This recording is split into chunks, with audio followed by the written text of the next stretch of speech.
오늘 이 저녁에 나오신 모든 분들을 예수님의 이름으로 축복합니다. 하나님의 크신 은혜가 오늘 이 저녁에 더욱더 특별하게 우리 모두에게 넘치시기를 다시 한번 예수님의 이름으로 축복합니다. 우리 옆 사람과 함께 인사하겠습니다. 사랑과 은혜가 늘 넘치는 하나님의 축복을 받으시기 바랍니다.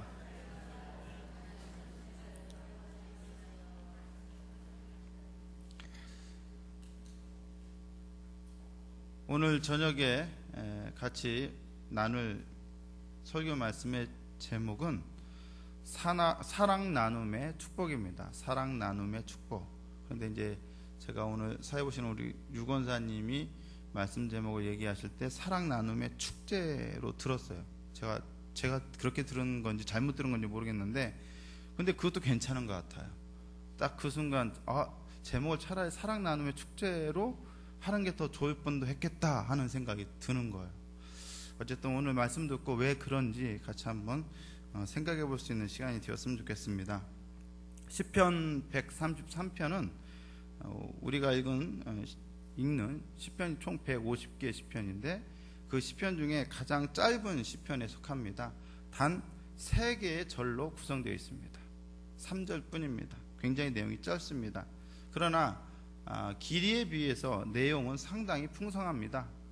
짧으면서도 내용이 풍성한 이유는 짧은 3개의 절 속에 시편 기자가 노래하고자 하는 내용이 고도로 압축되어 있기 때문입니다.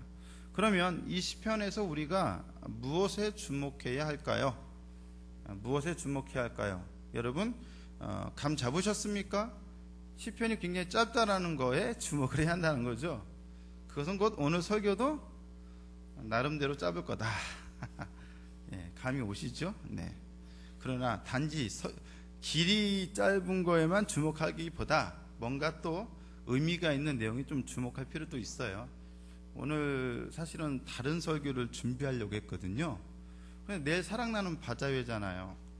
하루 종일 우리 여전도에서 또 여러분들이 오셔서 수고하고 애쓰시고, 또 내일 또 일찍 또 시작하거든요. 또 남전도의 몇몇 분들은 아침 7시부터 오셔가지고 천막을 치실 거고, 그래서 내일 아침 일찍 시작하고 또 하루 종일 바자회로 수고할 텐데, 오늘 저녁에 설교 길게 하면 푼소리 듣겠다, 은혜 받기보다 나중에 내가 받을 욕이 더 많겠구나, 이런 생각이 들어서 짧은 설교로 준비하고자, 그러면서도 은혜로운 설교를 준비하고자 시편 133편을 준비했습니다. 오늘 시편에 우리가 특별히 주목해야 할 내용이 있습니다. 이 시편은 133편은 두 가지의 시적인 심상 혹은 이미지라고도 할 수 있는데, 이 시적인 두 개의 심상을 사용하고 있습니다. 하나는 뭐냐? 본문을 읽어보셔서 아시겠지만 아론의 수염에서 옷깃으로 흘러내리는 보배로운 기름에 대한 심상이고 이미지고, 다른 하나는 헐몬산에서 시온의 산들에 흘러내리는 이슬에 관한 심상입니다. 그래서 간단하게 말하면 뭐예요? 기름과 이슬. 그렇죠. 기름과 이슬. 이게 바로 이 시편 133편에서 핵심적인 내용이에요. 잊지 마세요. 시편 133편을 생각하면 항상 뭐라고요? 그렇죠. 기름과 이슬입니다. 시편 133편의 기자가 기름과 이슬이라고 하는 두 가지 시적인 심상을 이용해서 과연 노래하고 싶은 것은 무엇이었을까요? 같이 한번 시편 133편 1절 한번 같이 읽겠습니다. 여러분 성경책 한번 읽어보시기 바랍니다. 같이 읽겠습니다. 시작. 보라, 형제가 연합하여 동거함이 어찌 그리 선하고 아름다운고. 형제가 연합하여 동거함이 어찌 그리 선하고 아름다운고. 선하고 아름답다는 거겠죠. 그리고 어찌 그리라고 하는 얘기는 너무도 선하고 아름답다라는 얘기를 하려는 걸 겁니다. 그러면 연합과 동거는 무엇을 의미할까요? 연합, 동거.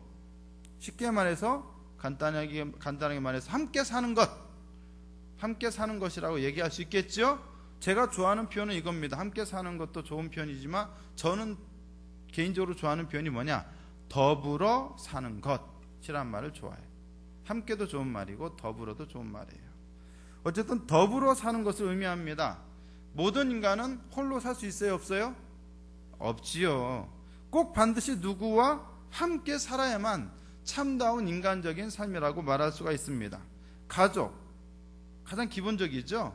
친구, 직장 동료, 또 우리의 이웃들, 그리고 교회 다니는 사람들이라면 당연히 교회 성도님들. 이 중에 한 가지라도 빠진다면 우리의 삶은 상당히 맥 빠진 삶이 될 것입니다. 가족만 있고 친구가 없다면, 혹은 친구는 있는데 가족이 없다면, 친구도 있고 가족도 있고 다 있는데 직장에서 왕따라면, 가족도 있고 친구도 있고 직장 동료도 있는데 교회에 오면 늘 혼자라면 어떻게 됩니까? 참 재미없고 뭔가 허전하지 않겠느냐는 거죠. 그러나 시편 133편의 기자는 단지 인간이란 다른 인간과 함께 더불어 살 줄 알아야 한다는 것을 말하고자 이 시편을 노래하는 것만은 아닙니다. 그가 말하는 형제의 동거와 연합, 즉 더불어 산다는 것은 신앙 안에서, 하나님을 믿는 신앙 안에서 진정한 사랑과 우정으로 하나 되고 화합하여 평화를 이루는 삶을 말합니다.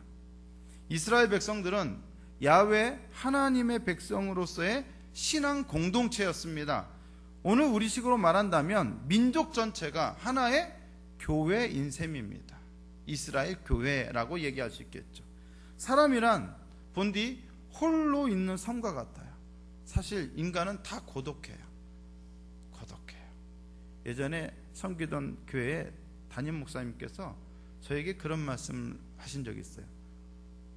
담임 목사는 아무리 사모가 있어도 늘 고독하대요.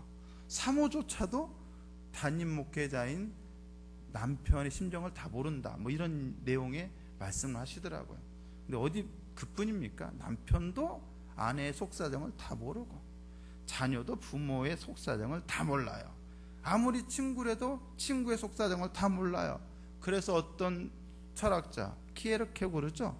키에르케고르는 인간을 향해서 뭐라고 말하냐면 신 앞에 선 단독자라고 표현을 했어요. 우리 모든 인간은 하나님 앞에서 다 홀로 서요. 친구랑 같이 서지도 않고 엄마 아빠랑 함께 서지도 않아요. 아내와 남편이 함께 서지도 않고 오직 혼자예요. 어떻게 보면 인간은 혼자입니다. 고독한 존재입니다. 홀로 떨어져 있는 섬과 같습니다. 함께 있을지라도 모든 인간은 결국은 외로운 섬과 같이 아주 고독한 존재입니다. 고독은 우리를 힘들게 합니다. 그렇지만 홀로 있는 섬과 같은 인간은 사랑과 우정으로 신앙 안에서 서로 연결될 수가 있습니다. 바로 그렇게 될 때 우리는 고독을 초월한, 외로움을 초월한 진정한 연합을 체험할 수가 있습니다. 시편 기자는 바로 그것을 노래하고자 했습니다. 하나님의 백성으로서 이스라엘 백성들이 신앙과 사랑 안에서 진정한 연합을 이룰 때 하나님의 축복이 얼마나 놀랍게 임하겠느냐 하는 것을 많은 사람들에게 노래로 들려주고 싶었습니다. 물론 이 사실은 오늘 교회의 성도들인 우리 모두에게도 동일하게 적용됩니다. 우리는 서로 연결되어 있습니다. 다 따로 떨어져 있는 섬인 것은 맞지만 그럼에도 불구하고 신앙 안에서, 사랑 안에서 우리는 서로 연결된 존재입니다. 그래서 홀로 떨어져 있는 섬인데도 불구하고 우리는 외롭지 않아요. 고독하지 않아요. 우리 모두는 교회 안에서 그러한 연합과 하나됨을 체험해야 하고 또 그러한 연합과 하나됨을 위해서 서로 노력해야 합니다. 그러나 오늘 저는 교회 안에서의 연합과 하나됨보다는 교회 밖을 향한 연합과 하나됨에 대해서 말씀드리고자 합니다. 교회의 존재 이유는 무엇입니까? 교회는 왜 있습니까? 오늘 동안교회가 이 성내 이동에 세워진 이유는 무엇입니까? 졸고 계신 분들 들으세요. 오늘 아주 짧게 끝납니다. 조금만 참아주세요. 오늘 성내 이동의 동안교회가 세워진 이유는 무엇입니까? 과연 동안교회만의, 우리들만의 동안교회가 되기 위함입니까? 우리 동안교회만의 기쁨을 위해서입니까? 우리만 구원받고 복받기 위해서입니까? 만약 그렇다면 동안교회는 성내 이동 가운데 홀로 떨어져 있는 외롭고 쓸쓸하고 고독한 섬이 되고 말 것입니다. 아무리 이 지역사회에 많은 사람들이 존재하고 많은 건물과 식당과 가게와 업체들이 존재한다 해도 성도들 자신만을 위한 교회라면 우리는 결국은 쓸쓸하고 외로운 섬이 되고 말 것입니다. 그런 쓸쓸한 외로운 섬이 되는 것이 우리의 교회의 존재 목적일 리는 없습니다. 우리는 외로운 섬이 되어서는 안 돼요. 고독한 섬과 같은 인간과 인간이 서로 사랑과 우정으로 연결되듯 우리 동안교회와 이 지역사회, 이 지역 주민들은 서로 사랑과 우애와 섬김과 봉사로 연결되어야만 합니다.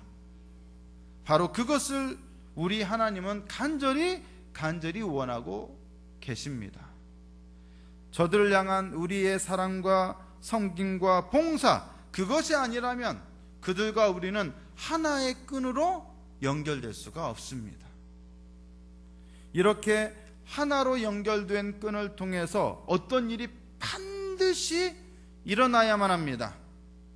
시편 기자는 바로 그것을 시적인 심상으로 우리에게 보여주고 있습니다.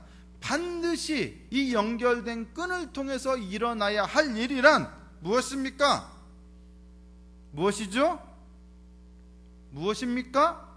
처음에 뭘 얘기했죠? 기름과 이슬. 그것이 어떻게 돼야 한다는 거예요? 이 연결된 끈을 통해서 전해져야 한다는, 그렇죠? 흘러내려가야 한다는 거예요. 흘러가야 한다는 거예요. 기름을 먼저 생각해 봅니다.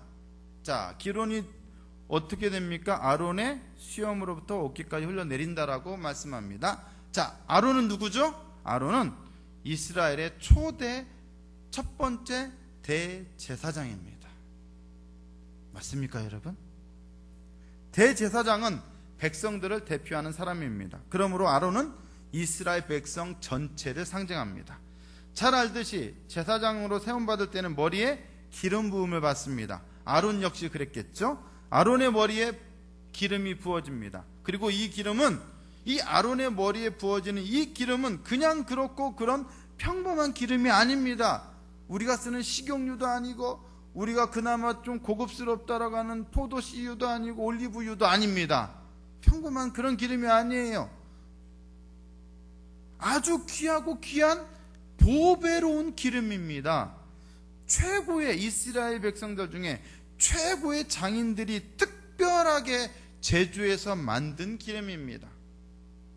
하나님의 제사장들을 세울 목적으로 사용하는 기름이었기 때문에 일반 사람들이 번접할 수 없는, 사용할 수 없는 최고급 중에 최고급 기름이었습니다. 그렇다면 여러분, 그 기름이 얼마나 비쌀까요? 여성분들 잘 아시죠? 좋은 향수, 괜찮다라고 한 향수 쌉니까 비쌉니까? 예, 향수 최고급은 얼마 정도 하죠? 제가 안 사봐서 아는데 수천만 원 할지도 몰라요. 그만큼 비쌉니다. 한 방울조차도 허투루 낭비할 수 없을 만큼 보배로운 기름일 것입니다. 그래서 성경에서 기름은 번영과 기쁨을 상징합니다. 보배로운 기름은 거룩하면서 최고의 영광과 기쁨을 상징합니다. 그러한 영광스러움과 거룩함과 충만한 기쁨이 아론의 머리에 부어지고 단지 머리뿐만 아니라 수염으로 흘러내려가 거기서 또 끝나는 것도 아니고 어떻게 돼요? 급기야 옷깃까지 흘러내립니다. 한 방울만 부어도 되는데 넘치고 차고 넘치고 차고 넘친다는 거예요. 보배로운 기름이 한 방울도 아니고 아예 흘러넘치고 있습니다. 그렇게 흘러넘칠 정도로 부어지고 있어요. 영광스러움과 거룩함과 충만한 기쁨이 가득가득 흘러넘칩니다. 교회는 바로 그러한 영광과 번영과 기쁨이 충만한 곳이 되어야 합니다. 그러나 그 충만은 자체적인 충만함으로 끝나지 않고 차고 흘러 넘쳐야 합니다. 여러분, 충만이라고 하는 말을 오해하지 마세요. 가득 채워진 게 충만이 아니라 진짜 성경에서 말하는 충만은 너무도 충만해서 차고 넘치는 거예요. 차고 넘치지 않으면 충만이 아니에요. 계속 차고 넘치는 거예요. 바로 그것이 충만이란 말의 참된 뜻입니다. 교회의 기쁨, 교회의 영광, 교회의 번영은 교회만을 살찌우고 기쁘게 하고 행복하게 하는 데 있지 않습니다.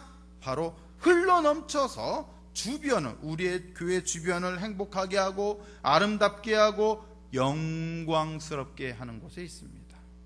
교회의 존재 목적이 바로 그것입니다.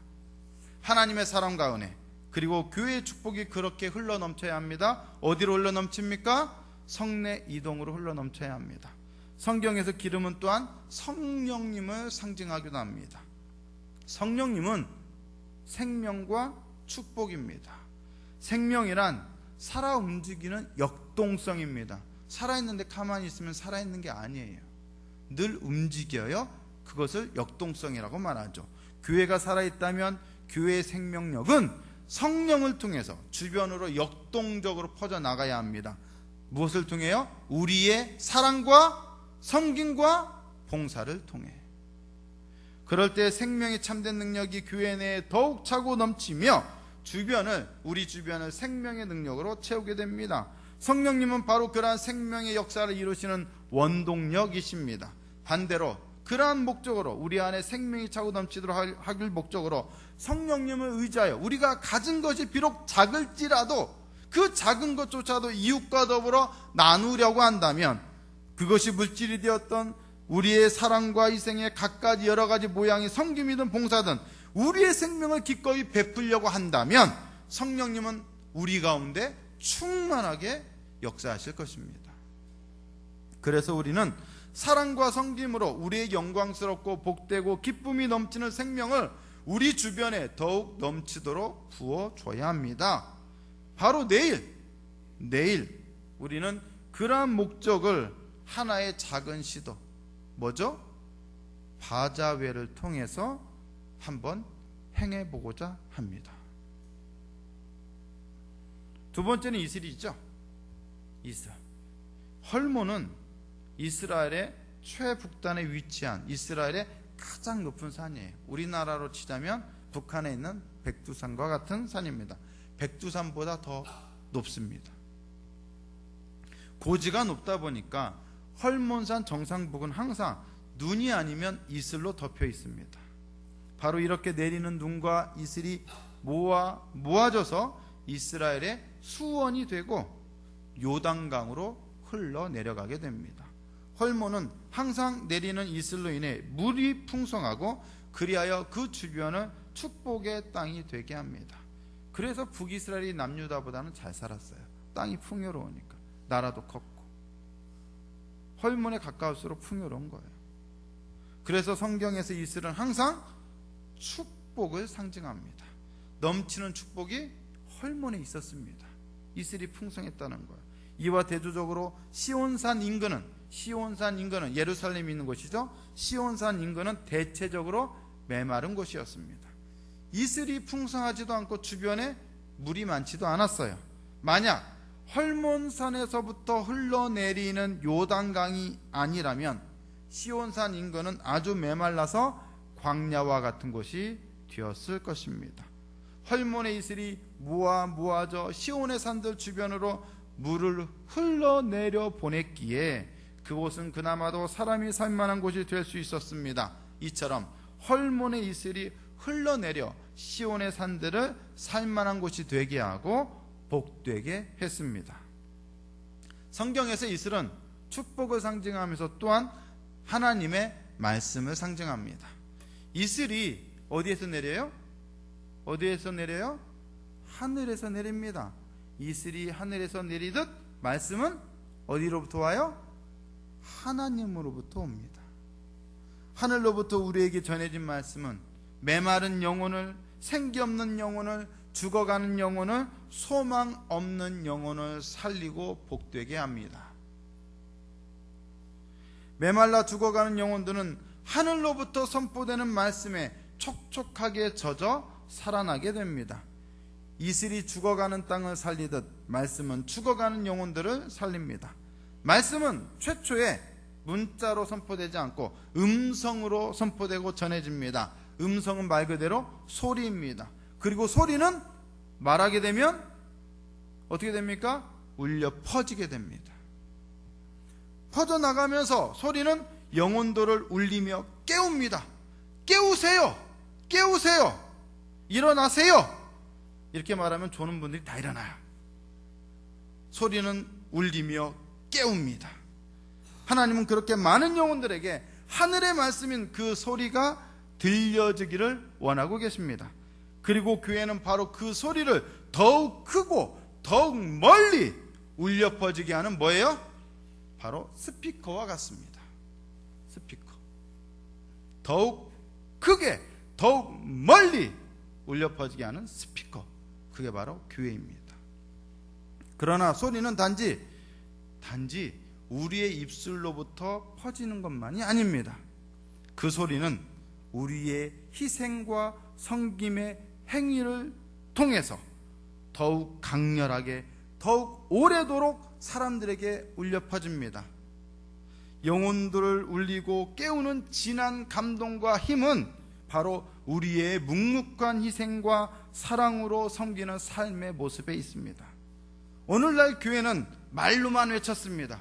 말로만 사랑을 외쳤고 말로만 예수를 외쳤습니다. 그래서 교회 밖 사람들은 그 소리를 듣는 것이 아니라 외면했습니다. 그러나 말로만이 아니라 삶으로 행위로 외친다면 저들은 들을 것입니다. 아니, 그 소리가 저들에게 들리지 않을 수가 없을 것입니다. 하늘로부터 선포되는 그 소리, 그 말씀은 저들은 들을 것입니다. 말씀이 육신이 되신 예수 그리스도를 저들은 결국 보게 될 것이고 그분의 음성을 듣게 될 것입니다. 그리고 내일 우리가 하려고 하는 일이 바로 그것입니다. 우리는 우리의 입술에서 나는 소리를 내려고 하는 것이 아니라 우리는 우리의 온몸에서 울려 퍼지는, 우리의 땀방울을 통해 울려 퍼지는 그 소리를 낼 것입니다. 세상에서 가장 그 어떤 최고급 스피커보다 더욱더 강렬하게 이 지역의 영혼들에게 울려 퍼지도록 할 것입니다. 묵묵히 저들을 위해 희생하는 행위를 통해, 우리의 헌신을 통해, 우리의 섬김을 통해 소리가 울려 퍼지도록 할 것입니다. 사랑의 희생, 섬김, 바로 그것이 저들을 위해서 우리에게 예비된 최고의 스피커입니다. 그리고 그런 교회를 통해 주어지는 축복이 있습니다. 무엇입니까? 바로 영생입니다. 3절을 다 같이 한번 읽겠습니다. 시작. 헐몬의 이슬이 시온의 산들에 내림 같도다. 거기서 여호와께서 복을 명령하셨나니 곧 영생이로다. 어떤 축복이요? 영생. 영생은 무엇입니까? 영생은 구원이죠. 우리에게 말하면 하나님 나라죠. 하나님 나라의 기쁨이 우리 교회에 넘칠 것입니다. 그리고 교회 밖 사람들은 그 하나님 나라를 선물로 발견하게 될 것입니다. 받게 될 것입니다. 영생이 교회와 교회 밖을 통해 온전히 선물로 주어질 것입니다. 바로 누가 명령하셨다고요? 하나님께서. 바로 동안교회에 명령하신 일입니다. 이거는 연합여전도회만의 일이 아니에요. 우리 모두의 일이에요. 우리 모두의 일인 것을 믿으십니까? 인정하십니까? 그럼 내일 몇 시에 나와야 합니까? 바자회가 몇 시부터 시작해요? 내일 몇 시까지 나와야 돼요? 9시입니다. 개회 예배가 9시에 있습니다. 자, 내일 9시까지 어디에? 동안교회 어디로? 주차장으로 모이라. 누가 명령하셨습니까? 영생을 명하신 하나님께서 명령하셨습니다. 왜 모이라고 하신 겁니까? 여러분들 통하여 기름과 이슬이 바로 우리 주변의 영혼들에게 흘러내리도록 하기 위해서 우리에게 모이라고 명령하셨습니다. 내 기쁨으로 이 일을 감당하시겠습니까? 힘들어도 감당하시겠습니까? 그리고 여러분의 목소리가 아니라 여러분의 몸으로 하나님의 말씀을 선포하시겠습니까? 보배로운 기름을 흘러넘치게 하시겠습니까? 오늘 이 저녁에 다른 것보다 오늘 바로 이 들은 말씀 이것만 붙들고 오늘 기도해도 좋겠습니다. 내일 있을 바자회를 위해서 우리의 헌신을 통하여 맺어질 그 열매를 위해서 그 영생의 놀라운 복을 위해서 같이 기도했으면 좋겠습니다. 그래서 우리의 사랑 나눔이 우리에게 주어지는 축복이 될 뿐만 아니라 우리 모두를 위하여 우리 교회뿐만 아니라 우리 교회 주변의 많은 이들을 위한 진정한 축제가 되었으면 좋겠습니다. 그래서 사랑 나눔 축제가 되었으면 좋겠습니다. 축복이자 축제가 내일 우리 동안교회 주차장에서 또 우리 동안교회 로비에서 반드시 이루어질 것입니다. 하나님의 놀라운 역사가 이후에 이 바자회를 통하여 풍성하게 열매 맺도록 우리 가운데 역사하실 것입니다. 믿는다면 오늘 이 시간에 간절하게 우리가 기도했으면 좋겠습니다. 이 시간 우리 말씀 붙들고 특별히 하나님이여 우리에게 명하신 이 영생의 복이 우리들뿐만 아니라 우리들을 통하여 우리 동안교회 주변의 사람들에게 지역 주민들에게 지역사회에 온전히 나타나게 하여 주시옵소서. 임하게 하여 주시옵소서. 우리가 바로 그런 일을 위하여 우리가 바로 오늘의 아론이 되게 하시고 이 지역의 헐몬산이 되게 하여 주시옵소서. 우리를 사용하여 주시옵소서. 기쁨으로 자원하게 하여 주시옵소서. 헌신하게 하여 주시옵소서. 우리를 통하여 영생의 복이 흘러넘치게 하여 주시옵소서. 바자회를 복 주시고 많은 사람들이 몰려들게 하시고 좋은 날씨 주시고 많은 헌신들을 통하여 기쁨과 또한 사랑과 그리고 열매가 풍성하도록 역사하여 주시옵소서. 우리 주여 한번 부르시고 기도합니다. 주여!